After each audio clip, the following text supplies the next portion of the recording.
Welcome everyone to the SkyBridge Bitcoin Review. I'm Jason Zins, partner at SkyBridge Capital. With me today, I've got Brett Messing, president and co-CIO. We were off last week for Thanksgiving, so a number of topics to touch on. And with that, why don't we dive in, Brett? So first topic, again, with our friends down in El Salvador. The president made an announcement related to his Bitcoin bond that they plan to issue next year. $1 billion bond, pays about 6.5% coupon. Half of it will be invested in infrastructure within what he's calling the Bitcoin city, with half of it, or $500 million, being invested in Bitcoin. And the idea is that investors will get normal yield as you would from a bond, but also get some potential upside participation with the price of Bitcoin over the next decade, which is the maturity of the bond. So, Brett, your reaction to that announcement? I mean, who knows? Look, it's fascinating. There's been a lot of interesting financings done around Bitcoin, and there are different types of investors. So Galaxy just did a convertible bond deal. MicroStrategy has sold secondary stock. They've done converts. They've done straight debt, because different investors have different mandates. So in success, this will be sovereign debt, right, that will give you Bitcoin exposure. And if you think about the sovereign debt market, it's a huge market. The likelihood is that, you know, there's enough appetite to gobble that up. I think the one thing that I'll be curious about is I think, and maybe you can remind me, or they're going to try to issue it on a blockchain, or they're using some kind of non-traditional, very crypto hip, sort of structure, and I'm wondering how that's going to work with sort of the way people custody assets, because I think one of the things that I think prevents investors that with broad mandates from buying spot Bitcoin is the custody issue. So they might be making custodying this bond difficult. I don't know. That would be the one concern I have, is that they took it one step too far to be crypto hip. But assuming that's not an obstacle, there's no reason to think it won't be successful. But for the fact that it's El Salvador, so you are taking. Ultimately, you have counterparty risk, and I think meaningful counterparty risk here. I mean, what did you think? So I think a lot of details still to come. From what I've seen, it's a planned issuance in Q1. To your point, it is in partnership with a company called Blockstream, and I believe it's being issued, or the plan is to issue it on their version of the Lightning Network, which is called the Liquid Network. So to your point, that's going to be new, right? Especially for traditional institutional investors that often participate in the sovereign debt markets. Are they able to get their arms around that, the mechanics, the operational components of it? So that remains to be seen. I mean, we've had already a number of inbound from our investors asking how to participate, and so. I think I've seen a number of takes on this. One in particular, Matt Levine, who writes a very popular Bloomberg newsletter, would encourage you all to subscribe if you don't, did an interesting analysis of this bond, what he calls the Volcano Bond, versus just normal sovereign debt issued by El Salvador. Because as it turns out, there is outstanding debt with essentially the same maturity, about a 10-year maturity, trades about 75 cents on the dollar right now. So his analysis was, well, you're better off buying $75,000 of that bond, which will pay off at par at maturity, and put $25,000 directly into Bitcoin. And in that scenario, your return should be superior to buying this Volcano bond. But I think there's two aspects that he misses there, and you highlighted. One is that most institutional investors can't just buy Bitcoin, right? And so this may be interesting for them to participate. And number two, I think, is this community component, right? And we, as I mentioned, we had some inbound with investors that want to participate. I know those investors own Bitcoin outright. But what I think, traditional economists and financial analysis misses in crypto is this community component. It's critical for Bitcoin. It's critical for a lot of these new protocols that are emerging. And I think that's a part of the analysis that people miss. The non-financial component here is powerful and real and does drive investment decisions. So whether it's specific to the Bitcoin bond and people just want to be supportive and participate in this novel concept, or with some of these other protocols where it's important to understand the communities on Discord and the developers behind a given project, there are a lot of these important, qualitative components in crypto. I totally agree with that. And I think there's another significant message here, which is the Bitcoin experiment as legal tender in El Salvador is working.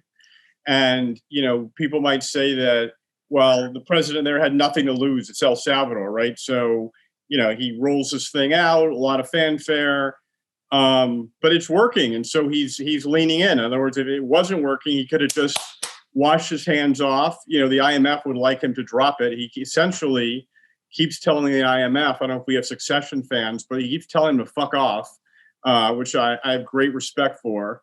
And the fact that it's working, I think, is going to lead there is going to be a second country. And if he can use Bitcoin to finance himself, I think it will speed up number 2 and 3, making Bitcoin legal tender. So I think it's a good thing. It's just there's so many moving pieces. It's hard for me to assess the likelihood of success on execution, other than to say there's a lot of capital in Bitcoin in the private markets, in the public markets I mentioned before, and so I wouldn't bet against it. That's for sure in terms of them getting it done. Absolutely. Well, we'll be eager to see how this develops in the coming months ahead. It's hard to believe that we're not far from Q1, so it seems like a long time away, but it's coming. So hopefully more details on that. So next topic is just crypto companies seeing large influxes of capital from various types of investors, including sovereigns. And one of the stories we highlighted is Binance potentially in talks to raise money at a big valuation, but in particular, potentially from sovereign wealth funds. So any thoughts, Brett, whether it's on Binance, whether it's participation from mega institutions like sovereign wealth funds? What are you seeing as far as capital markets activity, private and public? Well, look, I think people know we have at SkyBridge been investors in sort of infrastructure companies, right? We have investments in FTX and NYDIG and Kraken and TaxBit, and we are now in the flow. And the amount of capital that's pouring into the space from all different investors, right? From SoftBank to Tiger to Sequoia to more traditional private equity buyers like Thomas Bravo in San Francisco. It's just incredible.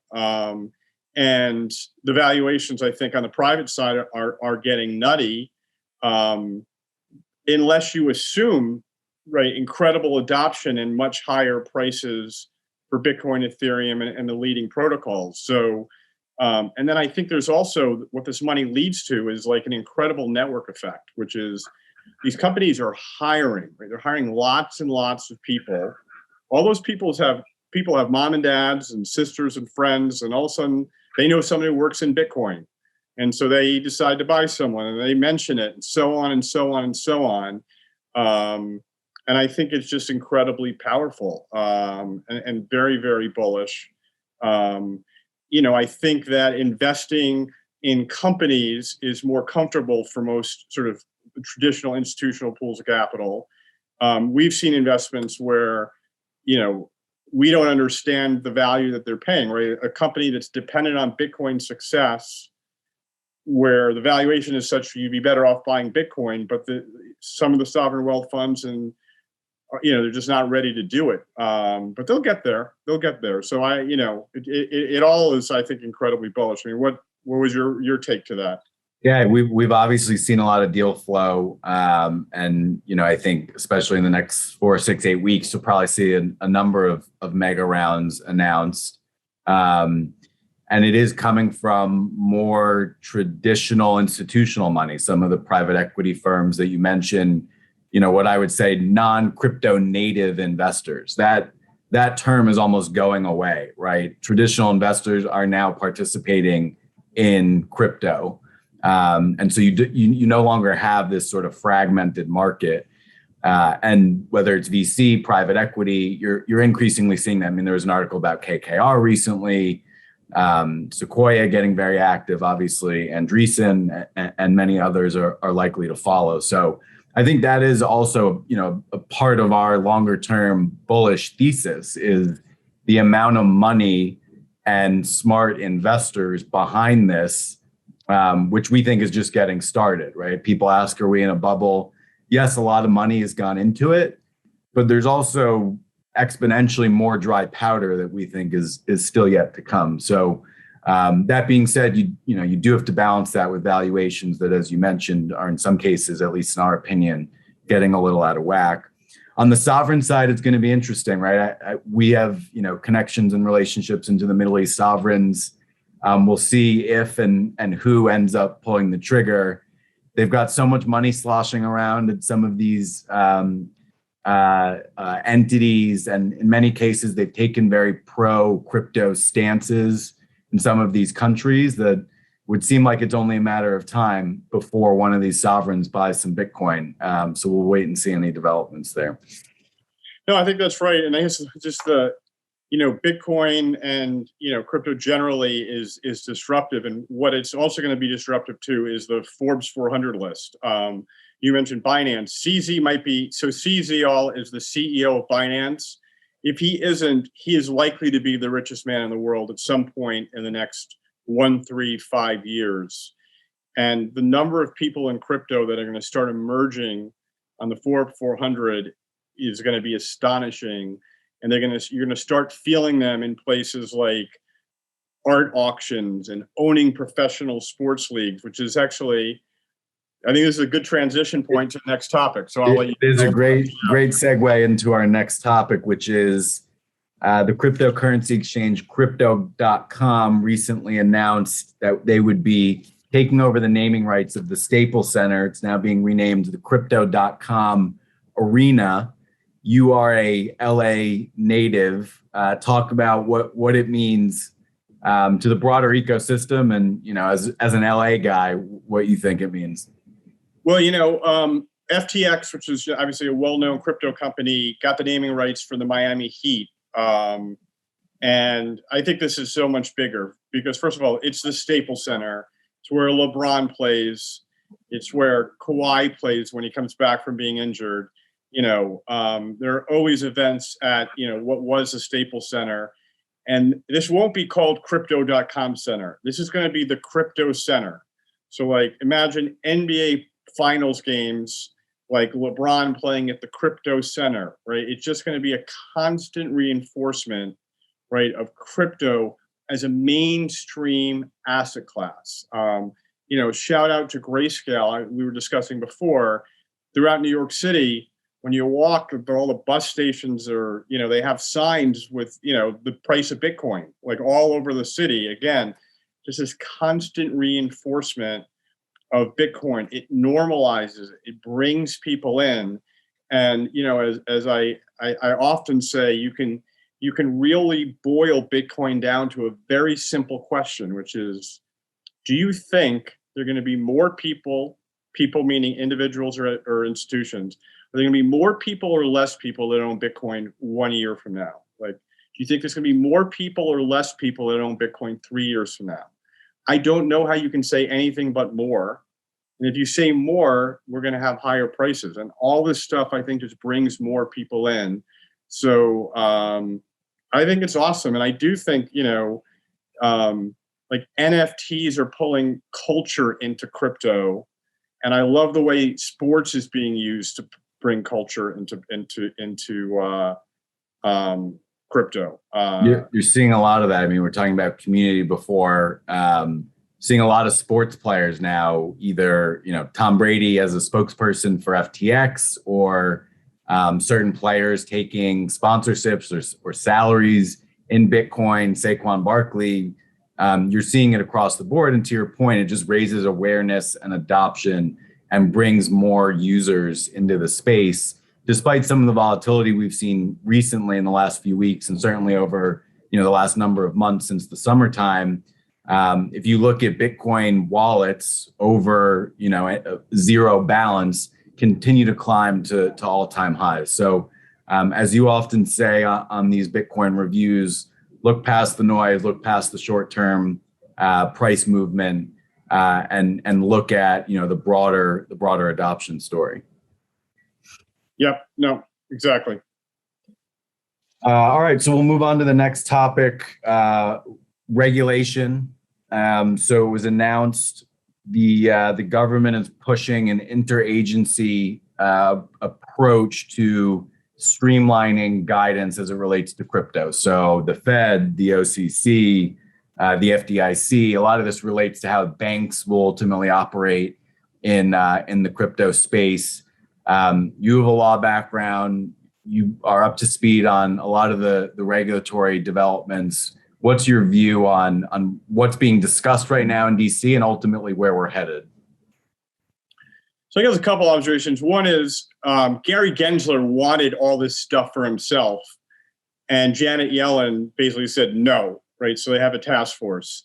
Task force, have a history of getting very little done because they're task forces. I think it's worth mentioning, just before answering your question directly, and I'm a Democrat. I voted for Joe Biden. Some of his decisions I do not understand. He appointed this woman to be head of the OCC, Cornell professor. Gratefully, she's not going to get. He's going to have to withdraw the nomination. She certainly wouldn't have been good for Bitcoin and crypto. She might have been focused on other things, but she was really out of the mainstream in terms of the way she thinks about things. Look, I think the government is primarily focused on taxation, right, which is something that we've discussed in the context of the infrastructure bill, which is going to, most people aren't even aware of this, but the wash sale hasn't applied to crypto, and now it is, right? And it should. Let's treat it like it's a mainstream asset, right? With equities, you have wash sales to be mindful of. It's the same thing in crypto. They want taxes to be paid for it. They want to make sure that it's not being used for crime. Like those are all, I think, good public policy objectives. I think ultimately, the amount of gridlock that is really going on in DC, particularly with midterms coming and not looking good, the Democrats are going to maintain control of, certainly both houses. And the less it gets done, probably the better it is for Bitcoin and crypto.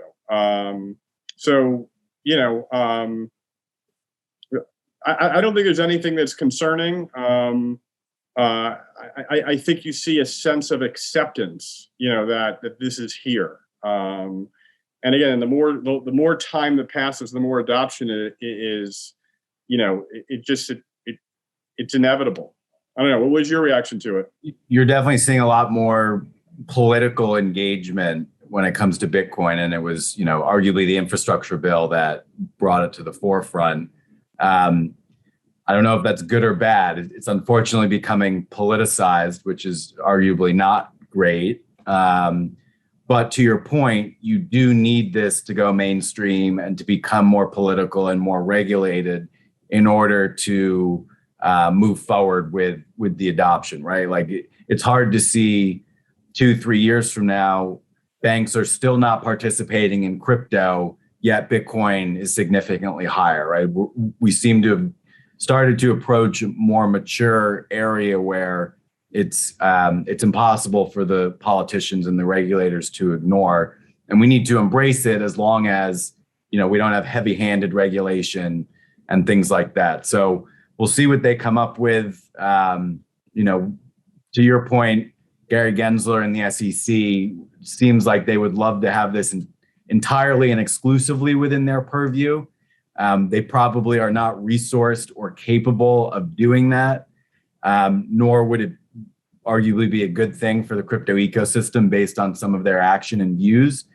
So hopefully we can get beyond that. We can get beyond this being such a political issue and get more clear rules of the road, whether it's on the tax side or bank balance sheets. All of that needs to happen in order to continue to move forward. So I want to say one thing, because my thinking has evolved on one aspect of this, which is the politicization of Bitcoin and crypto. And I had been of the mind as a Democrat that, it's bad if it becomes sort of a partisan issue.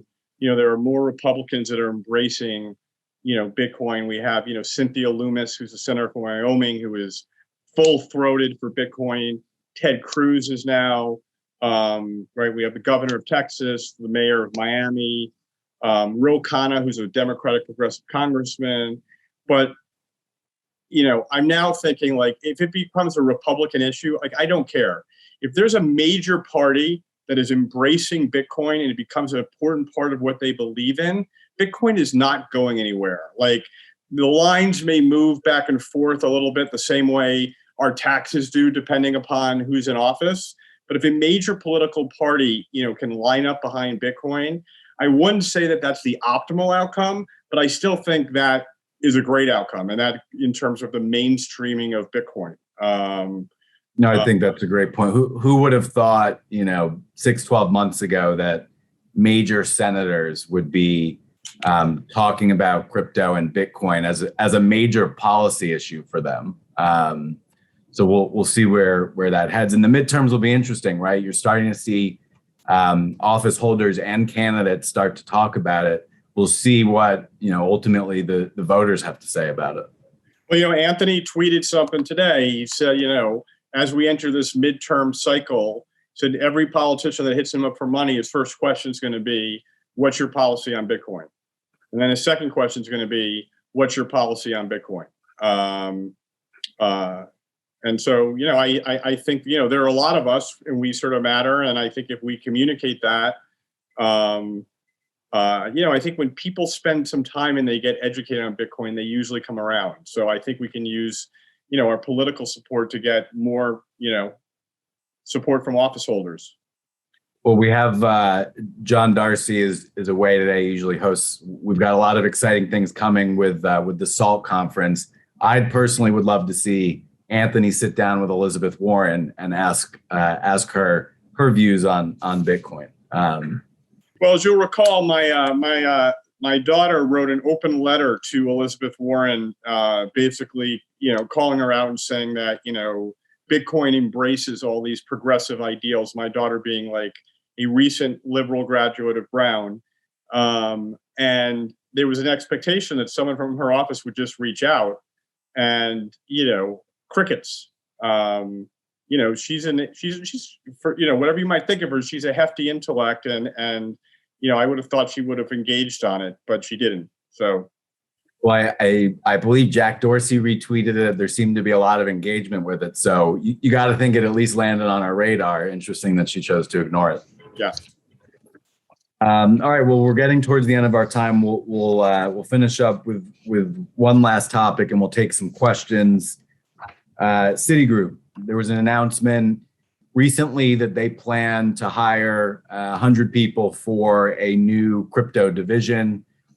Previously, Jane Fraser, the new CEO, has been seemingly cautious on crypto. You have obviously Jamie Dimon, very outspoken against crypto, yet just this week, JP Morgan held a conference that Samuel Bankman-Fried spoke at. We're participating in a lot of these bank conferences. So your thoughts specifically as it relates to Citigroup, but more broadly, the big banks, the traditional financial institutions, and where you see them headed as it relates to crypto.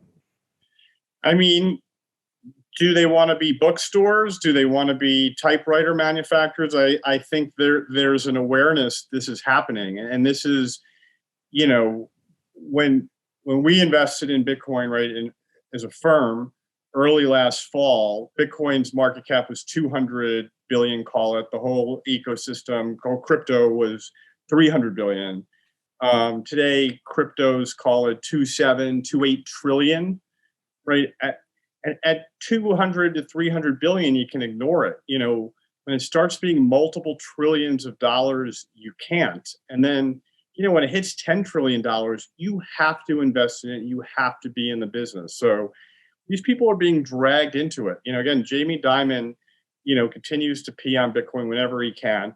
JP Morgan just was the lead underwriter, right, for a Bitcoin mining IPO. As you point out, they have a conference. They have a JPM coin, which is their own stable coin that they use. They're sort of trying to have it both ways. I think Jane Fraser, and they also have, by the way, NYDIG's Bitcoin Fund on their platform for their high net worth individuals. Citicorp is trying to do likewise. The challenge they're going to have, going back to all the capital that's coming into the industry, do you want to go work for Mike Novogratz or Jane Fraser? Right? I mean, maybe you might not like what Novo's suits are and his sweaters and everything, but like a lot of ex-Goldman guys and women, very smart, hip, progressive, moving forward place. You have to imagine working in the sort of crypto section of Citicorp that you're just going to be fighting. We are fans and friendly with the folks at Fidelity. We have custody Bitcoin there, and I say this with love. They had a lead that they're losing because they're just not as nimble as Coinbase and NYDIG and Galaxy and the others. And I think, the young people that are going to be looking for jobs, aren't going to be dying to go to Citicorp. Maybe if you're my age, the idea of working at Citicorp is appealing. Not even for me, one of our colleagues, Dan Burrell. But so anyway, it'll be interesting to see. There's a reason why it's always hard for legacy businesses to adapt.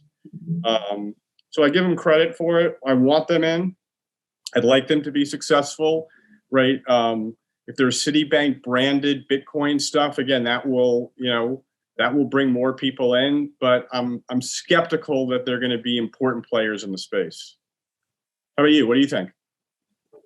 Yeah, I completely agree with you on pretty much every aspect of it. We were laughing, if you're really a true crypto enthusiast or crypto interested professional, is Citi going to really be your first choice? Remains to be seen. We have obviously. I can answer that question. It won't be. Fair. I'm trying to be, politically correct, but I guess there's no need for that. And more broadly, we've been very focused throughout this entire year on the high level theme of financial services disruption, right? Whether it's investments in some of these new fintech players or crypto more broadly as, a direct threat and direct disruption towards financial services. So we'll see how that continues to develop, whether some of them try to embrace it or whether they continue to give it the stiff arm. Jamie Dimon is, stuck with his hate for it, yet, the actions of his firm wouldn't necessarily jive with that. So we'll see how this tension continues to play out.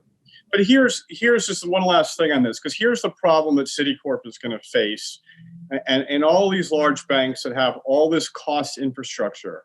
So, today we bought, we have a Bitcoin fund. We also, as I think people know, have an Ethereum fund. And we bought, several $1 million of Ethereum. And we trade with a counterparty. And the trade is based on what's called the CFIX, which is sort of the end of the day pricing. Okay. Historically, we paid the end of the day pricing plus 5 basis points. Okay. So our cost was 5 basis points.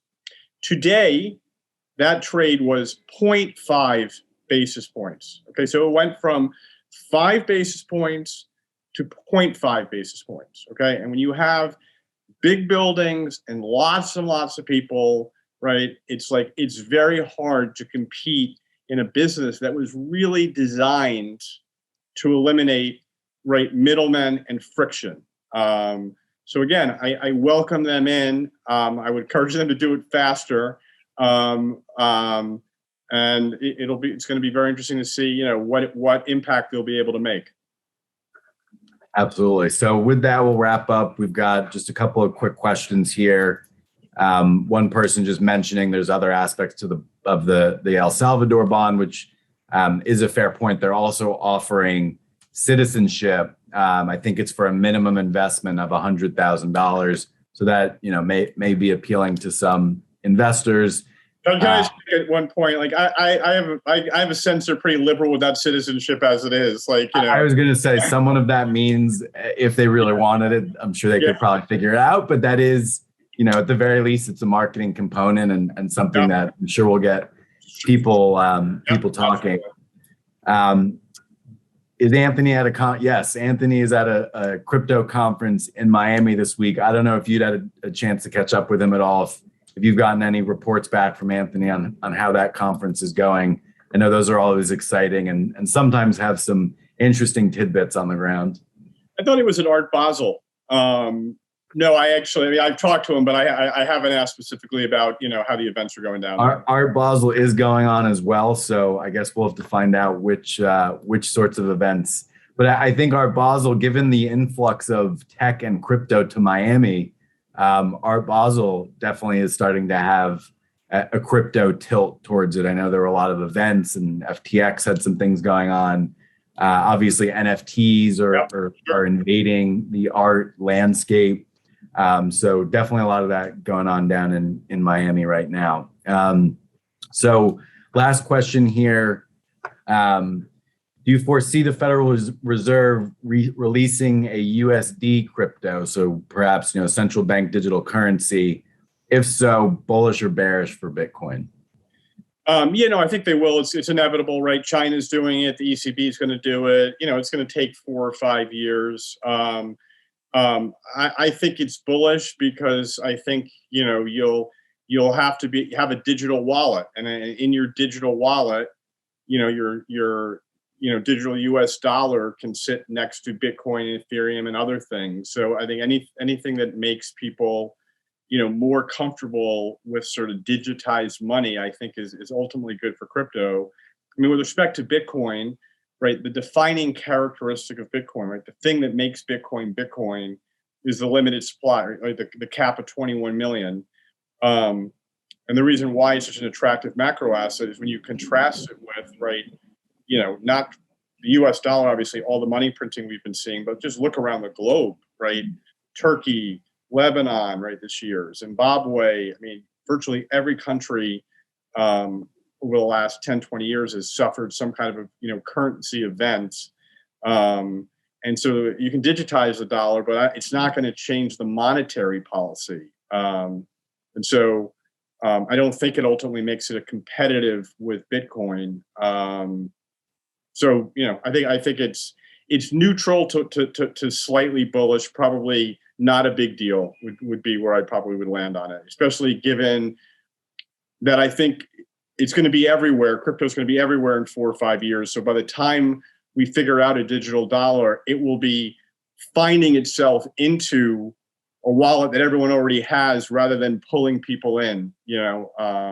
But anyway, that would be my answer. Yeah, no, I mean, remains to be seen if and when that even materializes. As we know, you know, policy like that moves pretty slowly. And, you know, as far as the agenda, you did have some discussion around CBDCs. A lot of it was driven out of China, who's clearly considering it. But I don't get the impression that that's at the top of Jerome Powell's agenda over the next 4 years. So just remember, like, our website, our healthcare website, like, didn't work, right? Obama, when we launched Obamacare, we're talking about digitizing money. Like, think about how careful, how long, how expensive that's going to be to put in place. So, you know, I think we're a couple of years away from them deciding to do that, and then another several years before it's ready for prime time. Absolutely, and with the speed of all things crypto, who knows what the world will look like at that point. So we'll wrap up. Thanks everyone for joining the SkyBridge Bitcoin review, and we'll see you next Wednesday. All right. Thank you, everybody.